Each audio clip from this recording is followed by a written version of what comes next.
Dia sangat berbakat sampai dia bisa menggambar ulang uang dolar dengan sempurna. Nomor-nomor Arab dan gedung-gedung.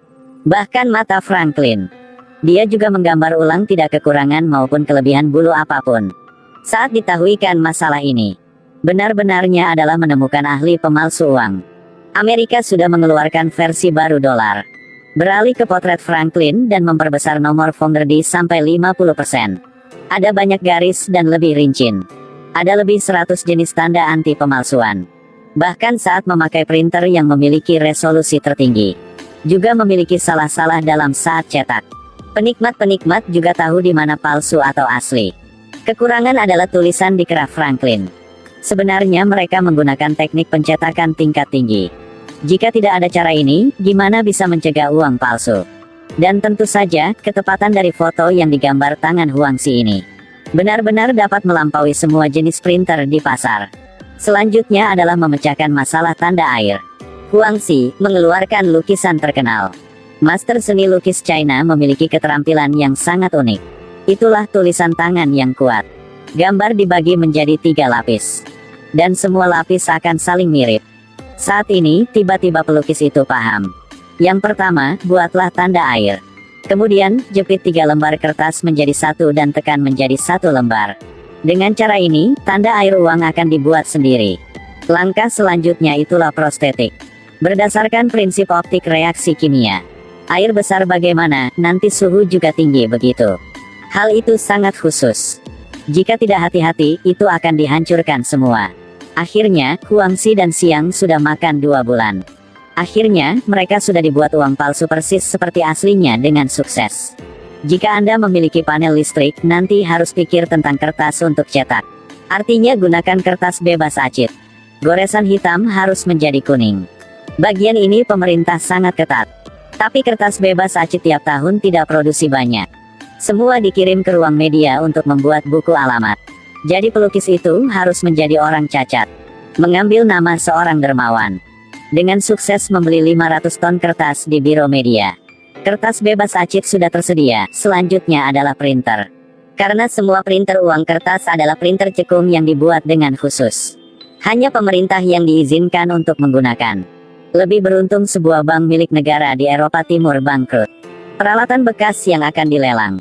Kedua orang di bawah printer itu kembali dengan sukses. Sekarang semua sudah siap kecuali tinta berubah warna. Karena bahan ini sangat penting. Tiap kali dibuat, mereka harus dimuat dengan peluru nyata. Hal ini terpaksa mereka harus gunakan kekerasan. Dan gunakan kekerasan dengan sukses, mereka akan dapat tinta berubah warna.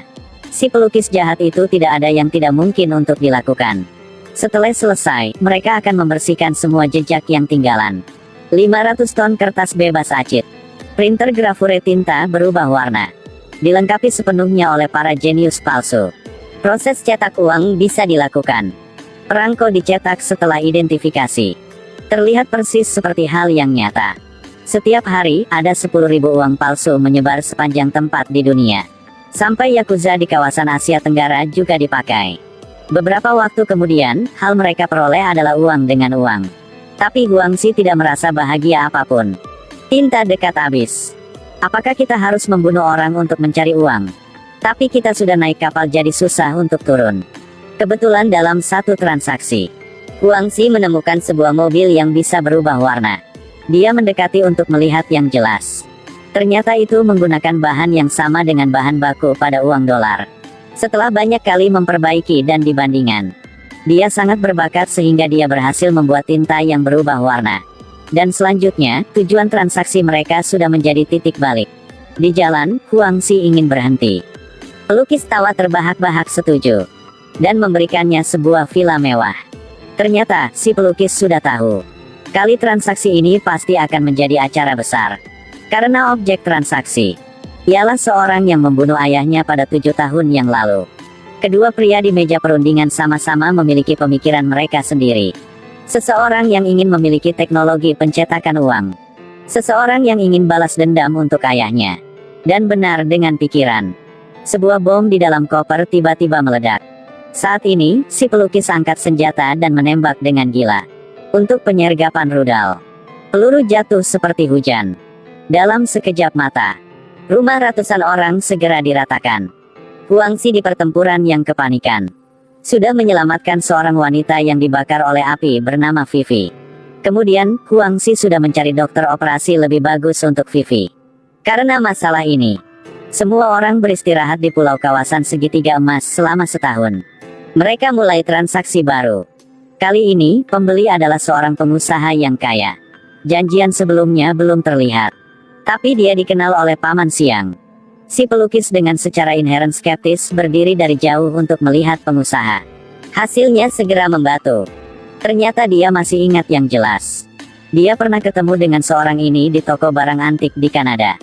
Kembali untuk mencari tahu satu kali. Ternyata Paman Siang melanggar aturan. Karena dia tidak bisa mengendalikan dirinya, dia membeli barang di Kanada dengan uang palsu. Ada aturan di mana-mana. Paman Siang sudah tahu dirinya sudah melanggar aturan. Bertekuk lutut untuk minta maaf. Tapi pelukis langsung menembak dia mati. Untuk menghindari masalah di masa depan. Pelukis sudah membakar seluruh pabrik. Di pihak ini, polisi yang tidak tahu identitasnya terungkap pergi ke tempat janji. Pelukis dengan jahat sudah menembak dia mati. Baiklah, satu orang mati lagi. Lihat Huangxi ingin berhenti. Pelukis memutuskan kasih dia satu kesempatan lagi. Ternyata pelukis itu sudah menangkap mantan pacarnya dan tunangannya. Kemudian dia menyuruh Huangxi membunuh cowok itu di depannya. Jadi mereka akan menghilang tanpa jejak. Tapi dengan seorang pengecut seperti Huangxi, kurang tahu mendapat berani dari mana. Berbalik ujung senjata ke pelukis. Saat ini, Vivi sedang mencinta Huangxi. Diambil senapan mesin ringan dan tembak dengan gila. Hasilnya kelompok pelukis sudah mati semua. Kemudian Huangxi dan Vivi mulai kehidupan tersembunyi. Tapi waktu yang indah tidak lama. Hari ini Huangxi membaca koran bahwa keluarga 5 orang Paman Siang sudah terbunuh. Hal ini terbukti pelukis belum mati. Kalau terus begini, pelukis pasti akan menyerang mantan pacarnya. Tapi ketika Huangxi dengan kecewa ingin pergi untuk menyelamatkan mantan pacarnya, baru keluar rumah, dia sudah ditangkap oleh polisi.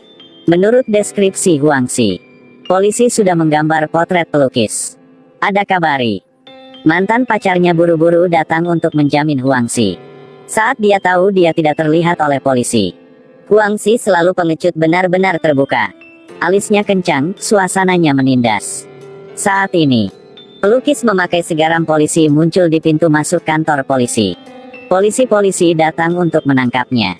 Saat menemukan, semua polisi sudah kaget. Karena orang ini bukan pelukis. Ialah polisi nyata. Dia adalah mengemudi untuk Huangxi. Tapi sebelum dia masuk, Huangxi pikir semua rencana ini. Dan pelukis benar ialah Huangxi. Dia adalah seorang mencetak uang palsu. Dia sudah mandi darah untuk kawasan segitiga emas. Orang yang membunuh Paman Siang juga dia. Tapi dia sudah berbohong. Dan melemparkan semua kesalahan pada seseorang yang tidak ada. Pada waktu bersamaan, polisi sudah mendapat telepon. Ternyata mantan pacar Huangxi juga palsu.